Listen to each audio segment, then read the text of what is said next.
problem.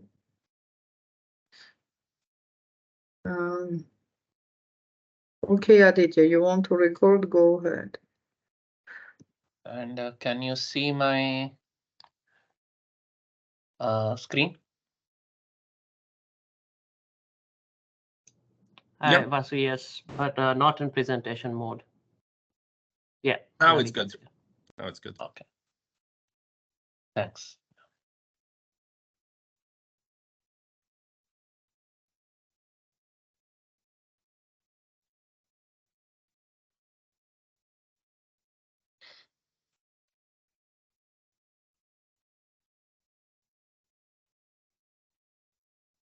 And you can hear me well too, right? Yes. That's right.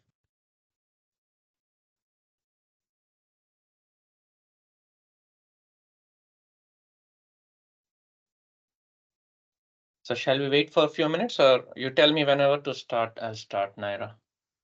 I don't know. Maybe we could slowly get started because it's 2 minutes past already. Okay. And most likely within the next 2-3 minutes, there will be more people joining, so you can have your warm-up introduction. Okay. Okay, so I'll start then. Thank you everyone for coming here. I am Srinivasa Salapaka from Mechanical Science and Engineering. I'll be talking about airspace management system in the context of framework for planning and logistics. So since UAM is relatively new, there are a lot of work on proposing architectures that will facilitate such in the UAM. This talk is not about architectural details. This is more about how to abstract out the underlying planning and logistics problems and in the airspace management. So this is what this talk will focus on. The way we view basically three we view the airspace management into like three components. Like basically you have the physical space, which consists of the airspace and the adjoining, say, ground resources. Basically, the way we view these in this context of planning and logistics, we view them as a big graphical network where these intersections represent these nodes represent intersections, and links between nodes represent air corridors in a path of the airspace of some UA of some vehicle. Now there can be lots of lots of adjectives that I can add about like how they're different. That can be different for different airspace architectures. But what we are viewing it is in terms of planning and logistics problems when you have vehicles that have to traverse through such a airspace. We also view in many places we view them in a hierarchical context in which you have coarse graphs where in the coarse graphs the nodes may represent some subnetworks, and then as you zoom into each of those nodes, and that there'll be subnetworks with these intersections in your corridors. We pose and solve planning and logistics problems in this hierarchical way also. The another big component of an airspace management system is a traffic management system, which most likely would be cloud-based. It may be centralized or decentralized. Basically, it has a supervisory role, and it has to manage the traffic and over the entire airspace. It has a bird eye view of the entire airspace system, and then it has to regulate, say, the traffic volume, density, traffic composition, what kind of vehicles are there, etc. Look for congestions, take remedial actions for congestions, etc. So this has to basically in charge of network level duties, and also to assess the individual unmanned air systems, individual vehicles that have to traverse through this thing. For example, it may need to tell what paths it should take, each vehicle should take across the airspace, where by paths I mean sequence of these intersections. And then lastly, we have the vehicles themselves, which will comprise of the of these air vehicles as well as the ground vehicles, and then each vehicle would come into this network with say entry location, destination location, various other things like time of entry, some vehicle specific constraints, etc. And then this information is taken by, say, this management system, and then it has to assist it to maneuver through the airspace system. So that's what this is how we are looking at the systems. It's very general because we don't have a very specific architecture to think about. So we are very general and posing all the posing problems, planning logistic problems in this context.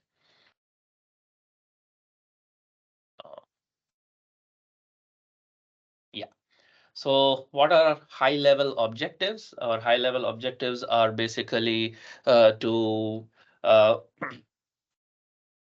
abstract out planning and logistics problems, and to develop algorithmic, analytical, and design tools that will help these traffic management systems to basically manage and supervise and go on with its duties that I just described, as well as assist the individual unmanned aerial systems to navigate through these spaces. Now, in this context, there are like three. We have basically I can classify our thrusts into three main three directions, I would say. So one is, now you can imagine that now I have talked to you about like a complex network with many heterogeneous vehicles that have to travel through them. Immediately you can think of like there will be a lot of routing schedule in terms of planning. There will be a lot of routing, scheduling, resource allocation, and those kinds of problems which have to which have to satisfy lots of constraints, communication constraints, capacity constraints, some topological constraints, avoiding obstacles, etc. Now, these problems typically come under the umbrella of combinatorial optimization problems, where essentially these are large optimization problems where the decision spaces increase. Basically, you have lots of combinations of variables, and these number of combinations increase as you increase the underlying quantities. For example, number of intersections or number of vehicles and so on. So these are the problems. These are the problems that come about, and then I'll talk about this in detail later in this talk. The other aspect that we want to focus on is sensitivity analysis. What is sensitivity analysis with respect to network parameters? Would like to see how the whole airspace management works, especially say, for example, with respect to these problems, say how does the solution, how sensitive is it with respect to different kinds of traffic volume, density, configuration, etc. Okay, number of facilities, traffic configuration. By traffic configuration, I mean like how many there are heterogeneous vehicles, how many number of each kind of vehicles, and these kinds of things. Facilities, facility types, etc. What will this help with? This will help with prioritizing resource allocation. More sensitive places should have more resources, so we can divert it in that way, and also do some kind of risk assessment and resilience in the sense that we can find out how vulnerable or how sensitive we are with respect to certain change of operating conditions. For example, if we increase the traffic volume or traffic density or some aspect of the network, how sensitive we are to that, or dealing with disturbances. For example, say communication sensitivity with respect to communication delays or things of that sort, which we do not have any control on a priori. So the third aspect is offline ML training, which we have not yet started, but we plan to do so in the sense that what we want to do is come up with a very a system in which we will really exploit the simulation systems that are available, And I mean, we have not, I'm wrong in saying that we have not started. We have at least started in the sense that we are using on the simulation system, we are using all these problems. But the main idea that we want to do is come up with a system in which will be capable of doing a large amount of simulations and learning from these simulation systems, and which will be helpful in real-time employment for and say managing things like contingencies. Suppose some contingency comes, so there's some kind of say congestion or some problem that happens, some route becomes bad or something like that. Then how do we what will be the best rerouting and stuff like that, which should be done offline. We learn a lot of lessons from that, and then we should be able to apply it in real time application. So basically using the ideas like digital twins, where we can do lots of offline studies as well as in real time. If for the real time scenario, we can give it to that and see what would be the corresponding good solution to take, and that would be our focus, which we will devote time very soon on. Okay, so to give you an idea of the kind of planning problems and problems we are talking about, what are these combinatorial optimization problems? So remember, these are just a small slice of it. These planning problems come in various shapes and forms, and so I just wanted to give you a flavor of how these problems look like. So one would be this routing plus scheduling of vehicles. For example, here I'm giving a cartoon of say a bunch of intersections with air corridors in between them, and you have a bunch of here some heterogeneous vehicles which have their plans to go say from here from their entry locations to their destination locations. Now the way, so here you can think of the decision variables here are to determine the sequence of intersections that they want to go, so that the first intersection would be their entry location and the final one would be the destination. So you have to find out, now there are many paths that are possible, so you have to find the best one, best in the sense that it takes the least time to go from their initial to final.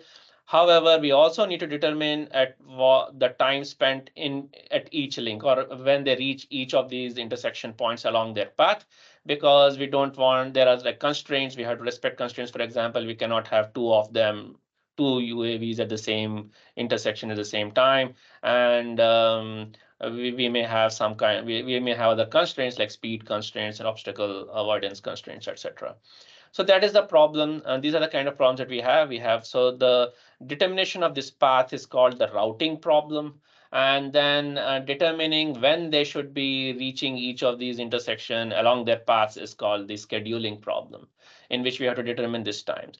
So another way of, we will be using this kind of stage-wise looking at these problems, where it is very easy to numerate paths. For example, I'm telling you here that the vehicle 1 goes first to intersection F2, then F1, then FM, and so on, and then reaches a destination delta. So this determines a path of it, and then the correspondingly, so we need to determine the best path among all possible paths here for each vehicle. And then also we have to respect these constraints. So we also need to find out what times, for example, here means nth vehicle reaches the jth node at the stage K. What are those times? Okay, so basically, when does it reach each of these intersection points along its path? So these are the two variables that have to be simultaneously optimized about. So it's not only finding the best path, but also these resources. This kind of stage-wise, I'll be using a lot of this notation later. So it gives you a basic. It's come from the path routing point of view. This looks like something like finding a shortest path in this diagram, while then there is an additional problem of finding out these parameters. Okay. just from in this talk, I'll be using this this scenario scenario because it's more more intuitively appealing and visually easy to understand. So which actually this kind of a problem actually subsumes the problem of this intersection that I just talked about. So here you can think about, you have a bunch of drones. And then their entry locations are given, their entry and their destination locations are known, or they have destination locations. Their entry charges are given. So here, for example, these two are fully charged. These are almost very less charged. These two vehicles are less charged. And then you have some service stations or some intersection points in between that they can go through, where they can get charged, for example. Also the amount of for example, this full charge for this vehicle, how much distance can it actually go to, the range of that vehicle depending on the charge that is given, and so on. And now we can have multiple problems.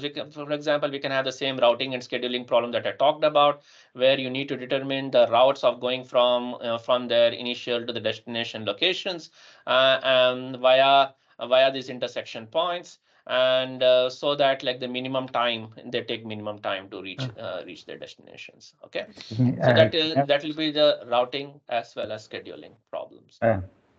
Hello, do you hear me? Can I ask something? Sure. Yeah, there is a question. Yes.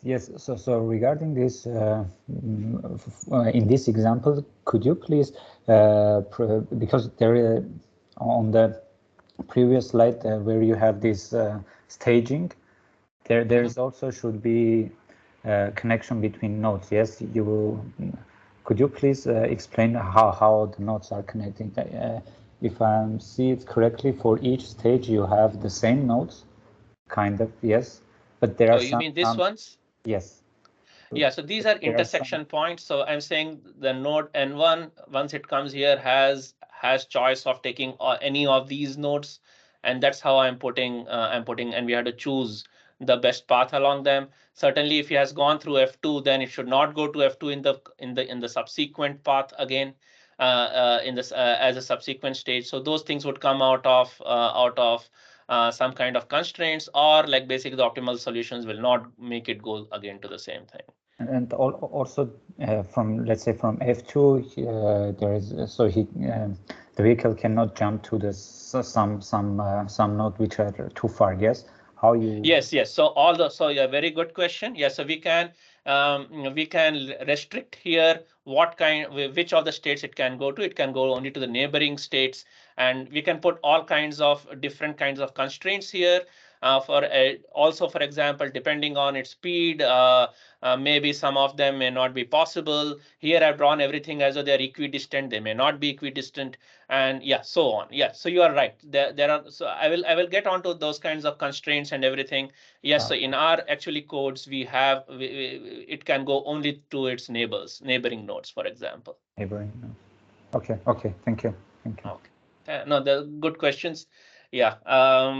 So that was so routing and scheduling problem. You can have scheduling on predefined routes, for example, which is actually it is analogous to, if you are already aware of a set of problems called job scheduling problem in manufacturing, which are known to be very hard problems. So here the problems are basically the routes are already known. For example, each vehicle has to go to, say, different facilities, maybe either to service them or to get serviced in a certain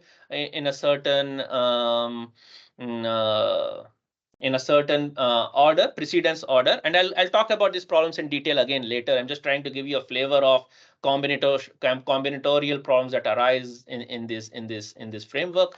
And then we need to find out, but now what can happen is that two vehicles may want to go to the same facility at the same as their first preference. For example, here vehicle 3 wants to go to F3 at some point, and vehicle 4 also wants to go to F3. Now we have to decide at what order they can go and at what time they should be here. So that part itself, even when the routes are fixed, is a hard problem. And then so these are the kind of problems that can come about. These are also combinatorial optimization problems because there are many ways of ordering these vehicles for each of the service station.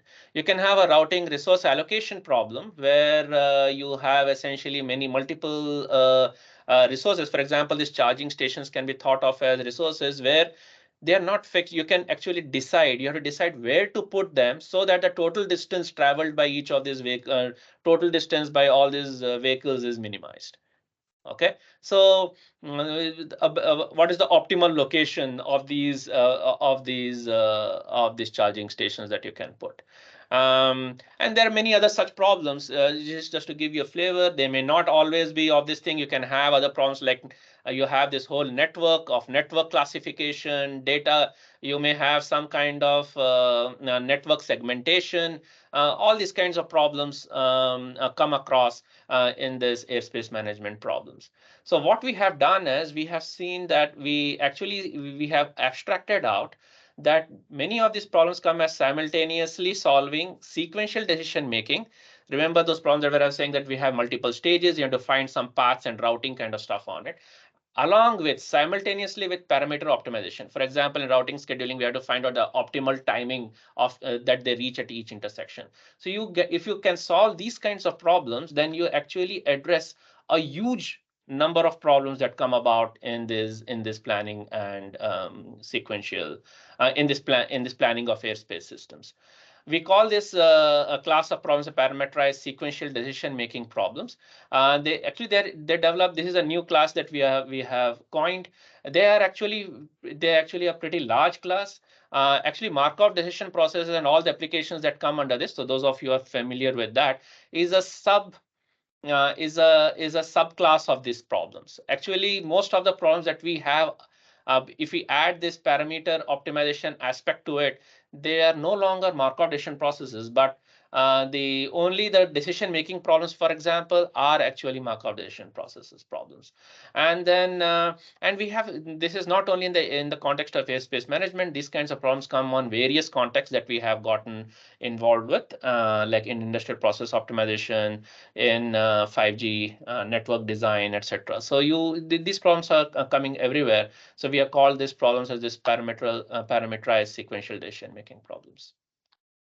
So let me give you an overview of where do these para-SDM lie. So essentially, this para-SDM, as I said, come under a larger umbrella of problems called combinatorial optimization problems. These problems have been studied in various contexts. For example, traveling salesman problem is one of the famous combinatorial optimization problems. Sorry, is there a question? Okay, so there are these lots of problems which come in various contexts. However, and many of these problems are hard. Many of these problems are NP hard problems. However, the algorithms that have been developed are typically are problem specific. For example, you have algorithms for traveling salesman problem. You cannot use those algorithms for solving some network aggregation problem, for example, or resource allocation problem in general. So they do not extend. While the problems in airspace management and many other applications, you get combinations of these problems, maybe one or two or many of these problems together. Not only these, many problems of these kind. And there is no systematic way of addressing such kind of problems. And what we are developing is giving a common platform where you can solve for multiple of these problems in the same place. And para-SDM is a good generalization which covers lots of these combinations here. Now, this combinatorial optimization problems, as I said, are typically difficult. Many of them are NP hard. So the heuristics that we are using is basically coming from statistical physics. Statistical physics also deals with certain combinatorial optimization problems, and it deals in a certain way. There are some laws, and then we are essentially adapting those laws to data and to the engineering world, and it works pretty well. And there is the close analogy between statistical these things and maximum entropy principle. So we are applying these heuristics to these problems, I think, with good success. And while we were developing algorithms, the resulting algorithms have got some commonalities and they look similar to some of the things that have been been in the machine learning literature or artificial intelligence literature, especially in MDPs and RL. And so we are imbibing those tools also into our those tricks also into our algorithms, and which helps us with scalability and actually gives new insights for these problems. Okay, so this is a general idea of where para SDM problems are. To give you now let's become more familiar with para SDM problems. So I'm giving you a baseline para SDM problem. So these problems can come with many more constraints, many more complexities, but this is the baseline problem that actually, and I'll give you what do I mean by baseline very soon. So consider a network, network, a sensor network where you have lots of sensors, they have lots of information, local information, and they want to communicate these to a common destination via many communication routers. Okay, it can, for example, this thing can go via this F1 to this destination, this can go multi-hop, etc., and so on. Then the routing problem, as I already said, is the one to determine among all possible routes for each sensor what is the best route to go to the destination. That's the routing problem. Now, if I make another twist to this problem, so that is by path in these problems, what I mean is the sequence of these routers. Now, another variable, now I can add to this problem. This problem becomes much more complicated if I say that you can decide the locations of these routers, where to put these routers, so that the total communication cost or total distance becomes small. Now that problem here is so that is a combination of facility location and path optimization. So I say that the facility location and path optimization problems is a very baseline para-SDM problem and contains lots of intuition for a general para-SDM problem. So what do we have here? Here gamma represents path. From I represents Ni. For the ith sensor, what is the path? What is path? Sequence of these facilities. So we now this eta of gamma given I. So for each path you have some distance, communication distance of that. We have to choose the best gamma. So one of the decision variables is this eta of gamma given I, which is a binary decision variable. It can take 0 or 1. Essentially, we associate 1 to the optimal path and 0 to the everywhere else. And we are looking for for which path should I assign the value 1, and it will be 0 for everywhere else.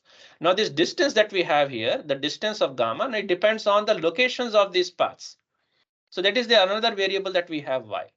So typical dynamic program problems do not have this y. Actually, adding this y makes these problems NP hard and very non-convex and makes these problems very difficult. Okay.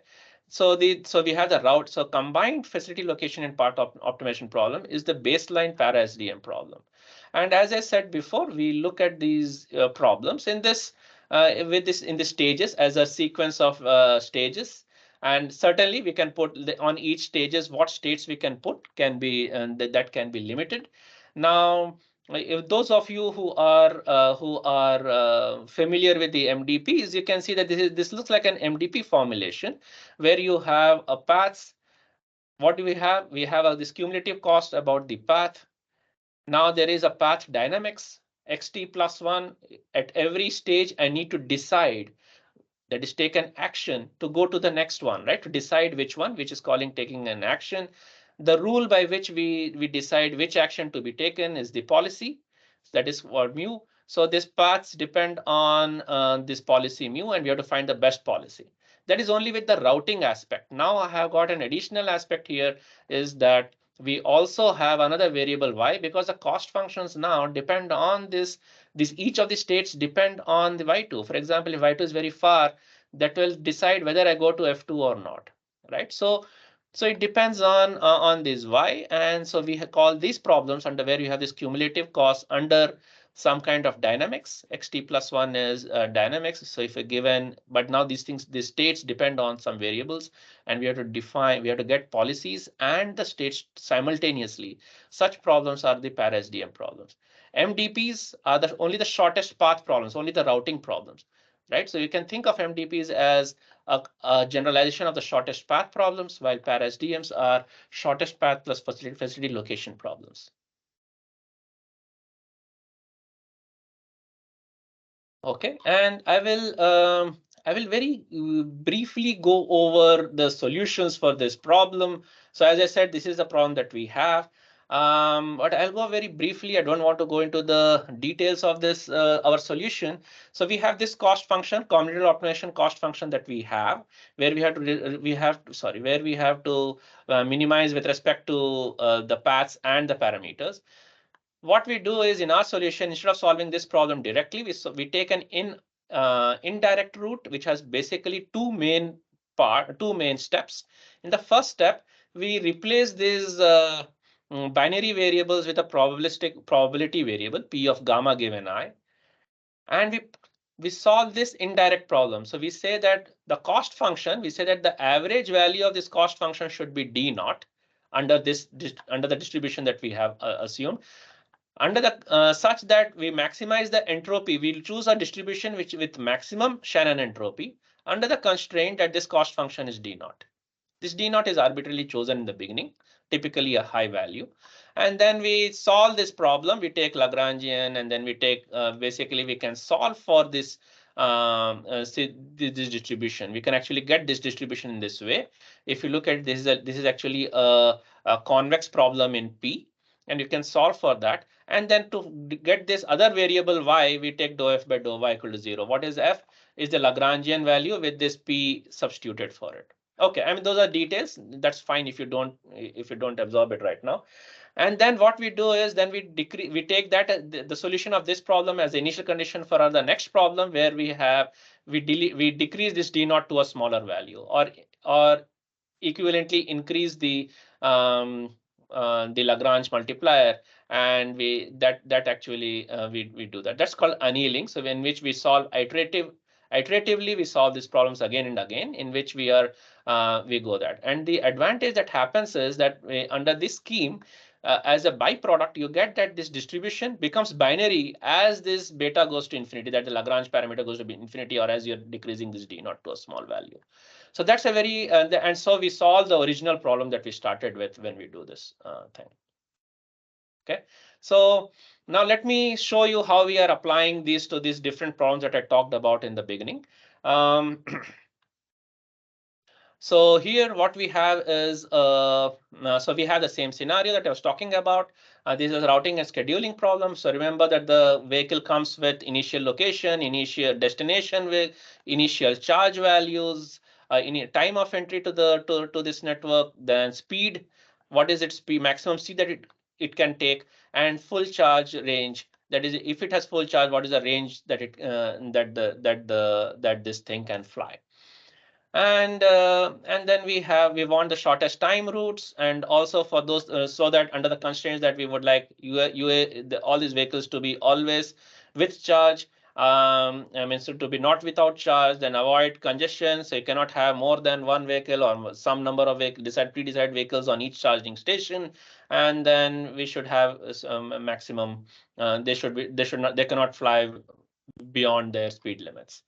So we pose this problem. I'm not going into details again. We pose this problem. The variables here are basically choosing, taking those policies, right? Deciding those actions. Where do we go to the next? If I'm at intersection I, if the nth vehicle is at intersection I, which jth intersection should it go to? And then and also taking the time, right? At what time should I go there? And so on. And then we are actually able to solve these problems. These problems are actually pretty difficult problems in terms of complexity. And this is the kind of solutions we get. So here we have also added another variable here, which is we call processing time frame, which essentially says that how much time it takes to spend for a vehicle in each charging station. And then we get the solution of the following way. So here we took these four vehicles with the initial charges, and then I'm giving you the routes here. So basically V1 goes to F1 to D1. So that's what you can see here. So drone, this is like initial times when they entered the network.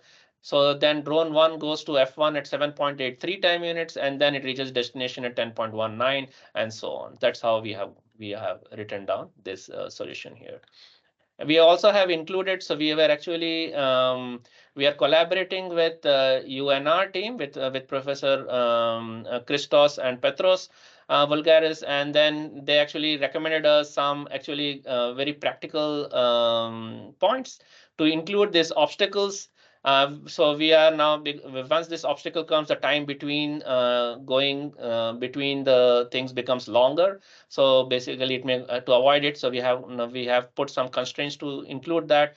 Also, all these facilities may be in the beginning charging stations, maybe maybe they're mobile charging stations which are sitting in one place, and then we are actually coming up with they're sitting in one place, and then it takes some penalty terms, some cost to bring them to these allotted places. We have included all those kinds of costs also into our thing. Now here is a video of the same thing, and you can see that this is how the drones go, and you can see that this drone, when it is going from here to the terminal, it has become slow because of the obstacle. Here we are looking at same scenario, but now we have changing the processing time from 0 to 4, and it solves pretty well. For example, here, however, you can see that here I put PT. So the charging station, there is no charging for. You can think of charging stations here to be just like intersections. So basically, they're not spending any time in the intersection. So you can see in this point, you can see F1 and drone 4 and drone 1 come very close to each other in time wise, 3.16 time units and 3.35 units. If you want to separate them out, you can have bigger thing, and you can see that F1 goes at drone 1. Now they have been separated.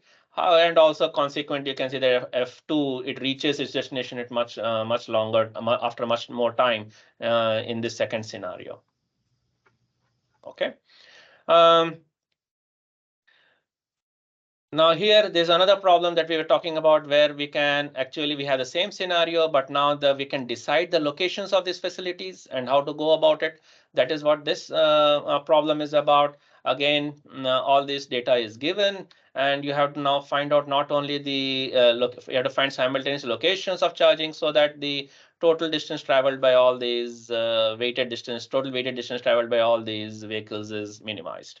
And we can again post. So this is the problem. I have not going over the details of this problem. I'll be putting up this slide, so it's more for if anyone wants to refer to these things, all the details will be there. But we are essentially taking this problem, and then we are posing it into the framework that I just described, and then when we get the solutions.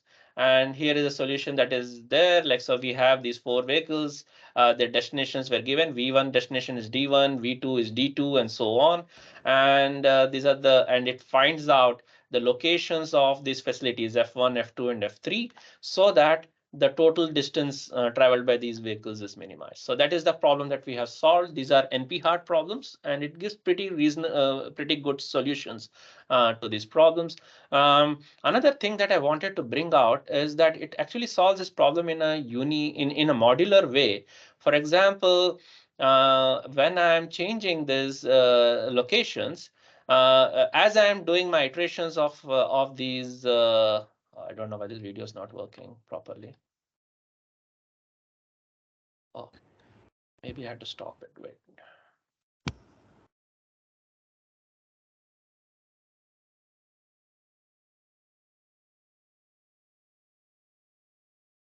Oh, okay, I don't know. So I'll just tell you what was supposed to happen.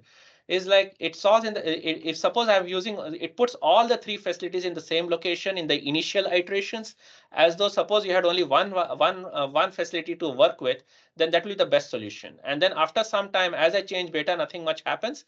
By beta I mean the iterations. As the iterations increase, nothing much happens, and there is a critical value at which it actually splits into 2, and that would be the best solution if you had only 2 links, two facilities to work with, and then 3, and so on. So you can increase like that. It gives you what is the best number of facilities to work with, and so on.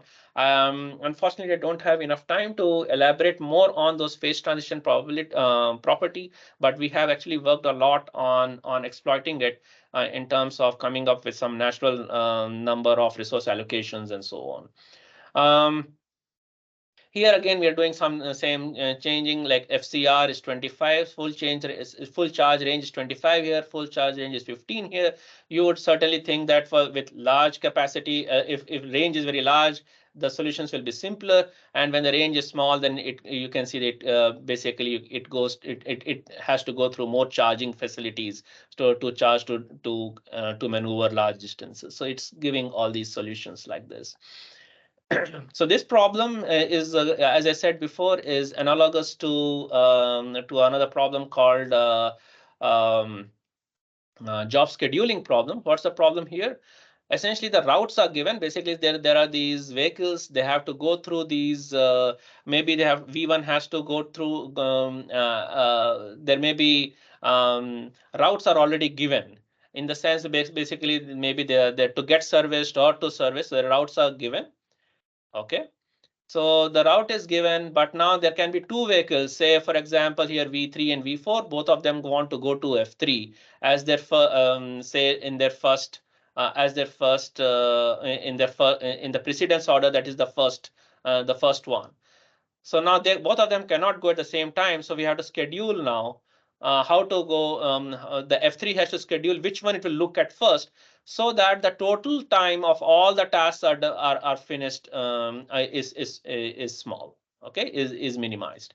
So these problems are called job scheduling problems. So you have basically constraints here. The main constraint is the precedence order. So for each vehicle, there is a precedence order, and that has to be respected. So we have to find out, and each precedence may come with some processing times, and then we have to come up and schedule them, and then put them in context. So this is this is again the problem formulation that we have put, and then we can we can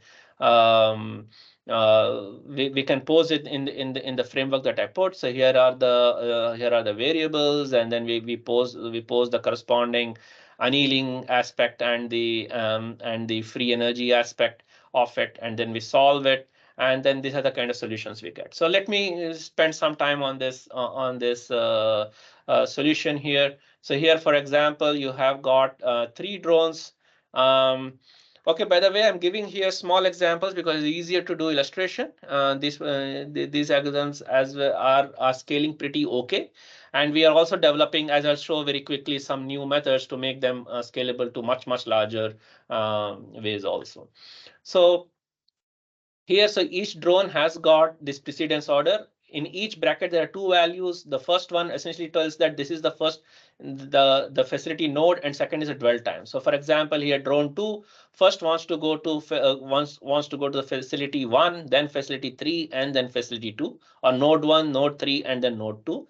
In the node 1, it has to spend time 2 seconds. Then in node 3, it has to say 1 time unit, and in node 2, it has to spend 4 time units. So this is what this thing means. So each drone is given these gives this kind of precedence, and then now you have now this is the solution, tells how the nodes. So for example, if you look at here, drone 1 and drone 2 want to use the first node first, and the algorithm now decides that first drone 2 should use node 1 and then drone 1. Okay, and these are the time, how much time they want to use, and this whole thing takes around, say, in this thing around some 11 and some seconds. These job scheduling problems are pretty popular, and then we compared it with some basically Google OR tools thing, which combines lots of solvers from various places, and we actually outperform that when we compare it to that toolbox.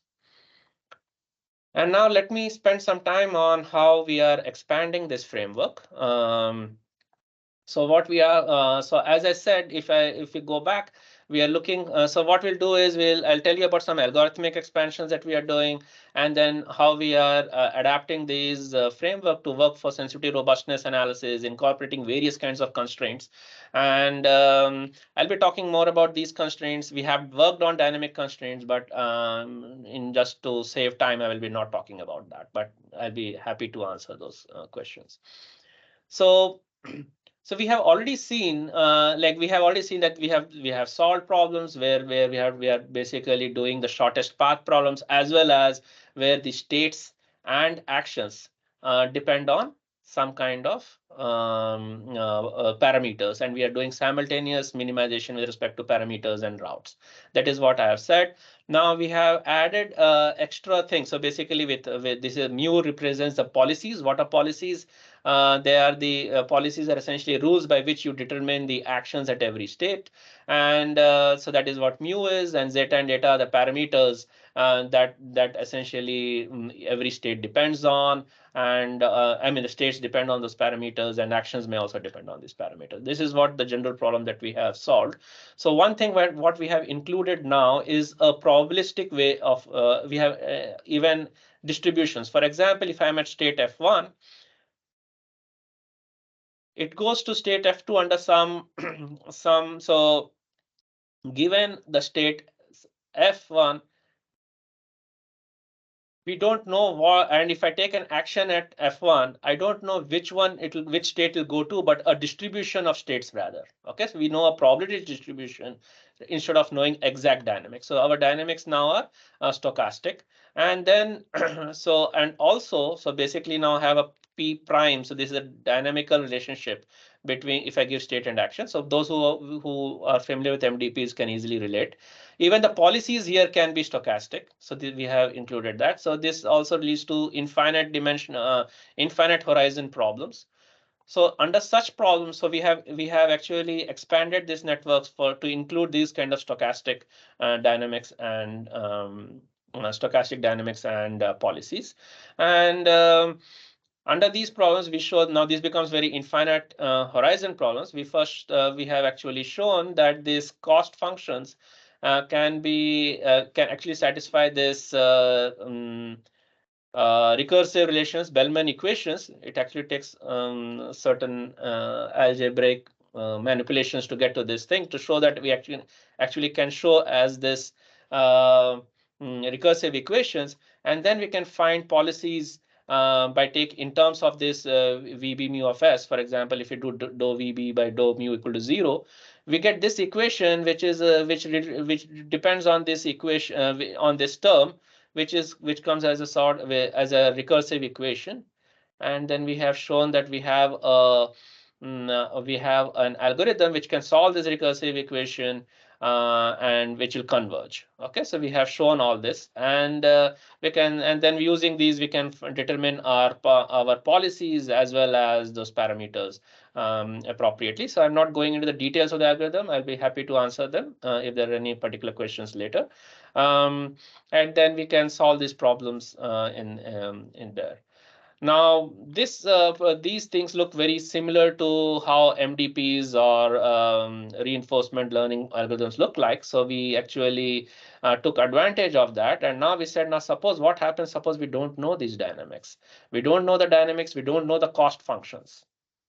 Okay, aforehand, we don't have functional values of that. I mean, functional representations of these dynamics or the cost functions.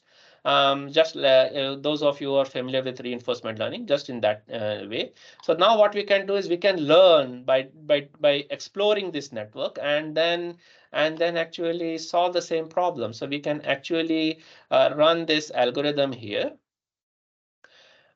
Which only depends on the data, doesn't depend on any functional values of like functional representations of this dynamics or cost function. And then we can determine, and then we can show that this thing would actually converge to the lambda b star that I was showing in the previous slide. Okay, so we can solve now problems where by learning. So this actually is what we are calling as learning, parameterized reinforcement learning. Okay, so if you have a lot of, we can explore, learn, and then find out the best routes and the best parameters to work with. Now let me go quickly over sensitivity analysis. Actually, it's very shortly I can talk about it. More details you can find in this paper. So essentially, the main idea is that these cost function can be over for different network parameters, which I'm representing by theta. This is how it has a very particular structure. This cost functions has a particular structure with the kind of framework that we have used, this statistical physics inspired framework. And when we do the sensitivity analysis, when I do this cost function, how this cost function relates with different theta, it actually comes out to be it comes out to be very easy to calculate. Lots of the property, lots of things that we when I do this derivative, lots of the required components have been already defined, already determined in the algorithm that we have been using. So this becomes this calculation comes almost out for free. And then we can do all kinds of sensitivity analysis with different kinds of theta. It has very, so basically we are exploiting the algebraic structure of this cost function to make these things easy.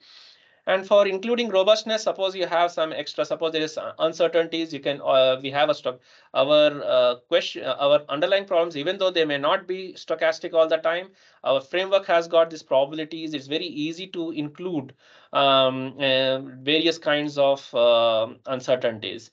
So for example, if you in the facility location problem, if you don't know the positions of these facilities, of the sensors exactly, you have only some kind of distribution that you know about each of those sensors, you can include them very easily. Here are some of the sensitivity analysis that we have done for some problems that we took. For example, I think these problems correspond to the facility location problem. This correspond to the routing and facility location with respect to different kinds of, for example, if full charge range, how sensitive is it? Solutions is with if we change those values with the obstacle size. This is the penalty factor that we were putting for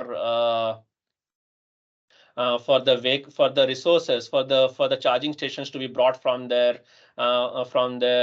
storage space to the locations, etc. So we have those kinds of things that we can include. These are this is with respect to some kind of algorithmic parameter, some hyperparameter that we can decide, and so on.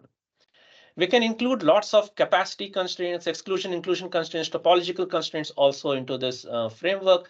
Here I have, for example, in the facility location path optimization problem, I put some constraints on the links here. For example, I said like you can have only that much of traffic on F3, F4, or F1, F4. I put some capacity constraints on the links, and then you can get the solutions from there.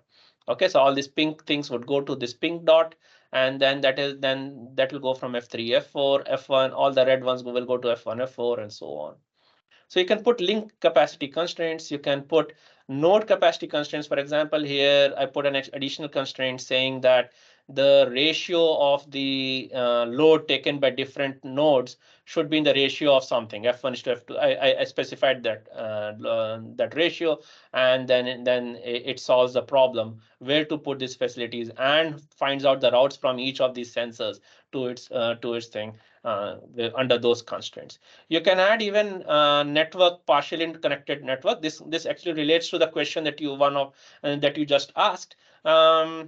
Basically, suppose we can put different kinds of networks on the how things are connected. For example, here we put a constraint saying that each facility can at maximum can get information only from another facility.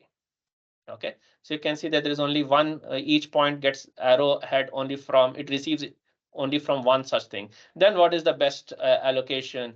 Where should I put F1, F2, F3, F4, F5, as well as what are the routes from each of them? You can solve these problems. Okay, and now we have, I'll go quickly over this slide in the interest of time. Basically, we are borrowing here tools from machine learning, ideas, concepts from machine learning, where those big what do you call that, the recursive equations that I had, we can approximate them by some deep neural networks, artificial neural networks, and then that can really helps in scaling the problems. Also, it actually helps in actually finding out the parameters also. Remember that MDPs and RLs that constitute the artificial intelligence problems do not have the parameter optimization part. They only have the route optimization part. Actually, this way showed actually helps with the parameter optimization part also, and we can scale a problem very easily. And here's an example where we were solving some kind of facility location and path optimization in a large network, and we can use these ideas to go there. So I think it would be so let me conclude with saying that we are basically developing a framework for solving lots of airspace planning logistic problems. In this talk, I have basically talked about routing, scheduling of these vehicles, etc. But there are many other things that come about, like in terms of network classification, for example, if you want to disable some routes or isolate some routes, some zones, and so on, or like various different kinds of problems that come. All those problems we are able to put under the umbrella of para SDMs. And then we have talked about various different, they also arise in many other application areas. Also, these are the basic problems that come about. We have come with a common platform where combinations of these problems can be worked together. And then we have added, we are actually working on and expanding on adding different kinds of constraints, sensitivity analysis, inclusion, exclusion constraints, etc. And our next big step would be to add these digital twins, and how to have an engine which can make use of historical data as well as simulational experience, how to marry that with real-time ongoing scenarios. So I'm just a presenter here. Most of the work was done by my students and ex-students. So Salar Basiri, who's here, and Dhananjay. So they have been working. They are working currently on this project. And they will certainly assist me in answering the difficult questions. And then Mustafa, who has just graduated with masters, he has actually worked on scalability aspects of this algorithm. And Amber, who graduated from here a few years back, he was actually instrumental in coming up with the basis of basic framework for this whole thing. Thank you, and I'll be very happy to take any questions. Thank you, Vastu. Thank you very much. So let's see if there are more questions. Some questions came in the process. So. Yeah. Can I ask a question? Sure. Just a suggestion, something you might want to consider. Mm-hmm. So the current framework assumes you own the airspace, and the aircraft will listen to the optimal decision. Mm-hmm. So that basically is the fundamental assumption. Now let's see what happened. So I think we are air taxi, so we might have to share the national space. Now those the current passenger jet is not going to listen to you. You have to take their routing into a constraint. Now, if you fly below 400 feet, then you have to share with the amateurs, which is a lot worse because they definitely don't listen to you. So essentially, you need to look at those constraints into it. We'll move it towards more realistic deployment in the future. So I completely agree, Louis. That's a very good suggestion. But I want to one of the things that I want to tell you is you are right. So I mean, right now, as I told in the beginning of the talk, I am not. These questions are very valid questions, and I'm not tying myself to any architectural detail right now, because these things would be, we don't know how they will go, how the regulations would go. Maybe everything will be completely centralized control, or it may not be, and all those things are there. Correct, you're right. So what I am trying to do is abstract out the problem. So you are right. So the way we are going to address what you're talking about when people don't listen, so these can be only suggestive, maybe, or only these things will be only advisory role, what we are talking about. Yeah, what I'm really trying to say is whether or not how likely the assumption the air taxi can completely own the space and everybody listens. That Yeah. actually, at least in the Western world, is very unlikely to occur. No. So this is not the Yeah, air yeah. taxi. So basically, if you view it as a shared space, the airspace is shared. Not every actor listen to you. Now, if you remove that, I understand the mathematics a lot easier. But it's less likely to be practical. So it's really a trade-off. Yeah. I So want to extract away the hard problem, so make the mathematical easier. I can get a solution close to optimum, or I want to respect the real world constraints, which will have more suboptimalities, but that's also doable. So now it really depends on the guidance of NASA. Do we believe that well, at least we have a transition space with a shared flight space? Not everybody is going to listen. I think that's probably likely. It's very hard to legislate because that essentially is a political problem beyond technology. So, all right, all the airline have to listen to me. All the amateur flights have to listen to me. That you move it through Congress, probably take at least a decade or forever. So what I really try to say is to make the air taxi more useful to NASA more quickly, you might have to bite the bullet to look at the sharing of the flight space. I understand it's a harder problem. Okay. So Louis, I agree with that. So I have got like maybe 2 or 3 things to tell you. So I'm not assuming that the air taxi is all God here. I'm assuming that there is another authority which may be actually controlling, say it can be a federal authority, which may be controlling all the airspace of all different air taxis, in which case there would be for different company. I agree, the shared space that you're talking about, we have views in which those heterogeneous vehicles that I'm talking about can be coming from different ways, and how we have multiple networks overlaying on each other, and how do we solve for that? So that kind of problem, that is one thing. Second thing, I agree that I was actually trying to, when I started this project, I thought that it would be very complicated to fix a architecture and then go about solving a problem, because then we may be completely, if that architecture is not true, then it doesn't work. So I completely agree with you on that. That's why what we are trying to do is abstract out the kind of problems that will come there. These are not the only problems that we are dealing with. These are the kind of problems that will come across.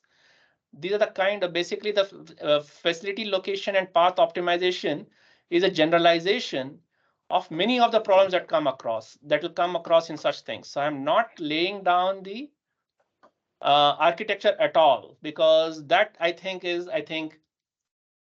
requires collaboration of much larger entity than just this group. Yeah. Sorry. Now, suppose this is air taxi, that means you will carry human beings. Is that correct? Do we abstract that away? That means just a cargo one. Right now, we are just doing the logistics thing. So from that point of view, it doesn't matter right now, yeah, whether it is human or cargo. Why it really matters in logistics a lot. Because sometimes the aircraft can have mechanical problems. So you need to find a landing sign not too far away from it, a safe landing sign. So that essentially puts the stop in current flight control. Free flight, right? Free flight, just take 2 points, shortest distance, save a lot of fuel, But free flight, the biggest problem with free flight is you need to make sure when the aircraft get into trouble, you can land within a reasonably short distance and their available airport, so that you don't have a catastrophic fail. Because something we have to assume when you're carrying human beings, you cannot guarantee the mechanical thing always work all the time. So therefore, that puts a lot of constraints. And in fact, that puts the free flight. We're talking about it for 3 decades, but still, there's no light at the end of the tunnel. So what I really try to say is, if we are like amateur thing, I would buy what you do 100% because that's it. But if you carry heavy weight and you fall down, you can kill somebody on the ground and the passenger, all those things. If we abstract away the fundamental safety constraints in the design, it may be very hard to put it back in. It's something.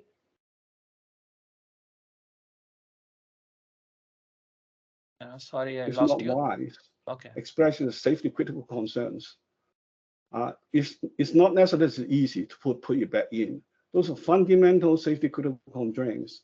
Usually, it's not a great idea to extract them away from a safety regulation perspective. Well, now, I know that's just my personal opinion. No, I agree with every part of what you're saying.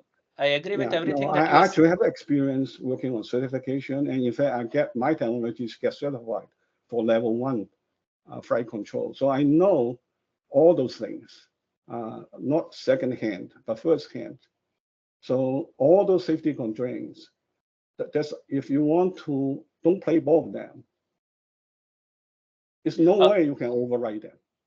Louis, let me interject here. I agree with everything you're saying. I'm saying that I'm saying that this whole exercise of facilitating or enabling an UAM requires an architecture, which is what you're talking about, which will require all the kind of things that you're talking about. I'm saying that UAM architecture design cannot be done just by this group. I mean, with this thing, it requires much larger effect with all kinds of like a separate ULI of its own, I say. Yeah, it's a big thing. Now what I'm talking about is it's a separate ULI of its own. This one is focused on single vehicle, and we just want to have an interface that can facilitate some type of integration into multi-vehicle missions.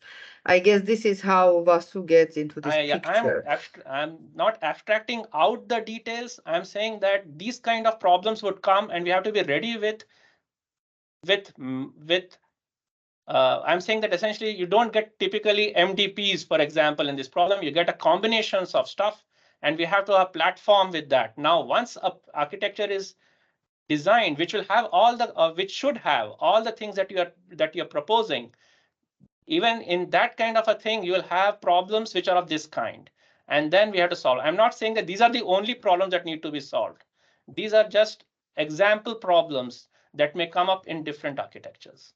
Exactly. That whole thinking about how to lay down an architecture, I think, is an enormous task, and it will develop in a stage-wise thing is how it will happen, I feel. Right now, I don't think we are there. Right. Thank you, Vasu. So I think you. we converged here. Louis, did you agree, Louis? Nobody knows. So there's a lot of uncertainties. In some sense, it's his decision where to go. I'm not arguing for the details of math. He's done a great job. I just a little bit worried. I'm a practical man. No, Louis, that's what I'm saying. I'm not. The problem that you're talking about is not what I'm addressing right now, and I'm not that's denying exactly. the problem either. We're doing basic research. You chose your problem, so I chose my problem. So in some sense, that's what the basic research is all about. We don't impose you have to work on this sub-problem first or that sub-problem first. Yeah, I mean, you're free to do whatever you want to do. I mean, it's a beautiful mathematics. I say thank you and appreciate your work. Yeah, Vasu, there are a few questions in the chat, but Chris Elliott from Lockheed already dropped for another meeting, and Irene is also seems about dropping, but I think you could connect maybe. right? So Irene, what is F2F? Okay, Face-to-face. so face-to-face. Okay, you see, you have your abbreviations. So most likely we can have a separate NASA call with Irene, but Vasu, maybe you would follow up on Chris Elliott's question by email. Okay, Sure. it's I in will the be, chat. even if when we close this, we still have access to the chat, right? Right, I'm right. not- Chat is there, right? I want you just to follow up on Chris's question because Chris is going to help us with TRL levels, right? So he's giving guidance. He had a meeting with us and Sayan, so he can have meeting with you to improve the TRL levels. Okay, okay. Okay, thank you very much. And we'll close now the Teams. Unless there are more questions, we'll take them in the chat window or offline by email. Okay. Thank you. Thank you, everyone. Right? Thank Thank you. you. Thank you, Bye-bye. Vasu.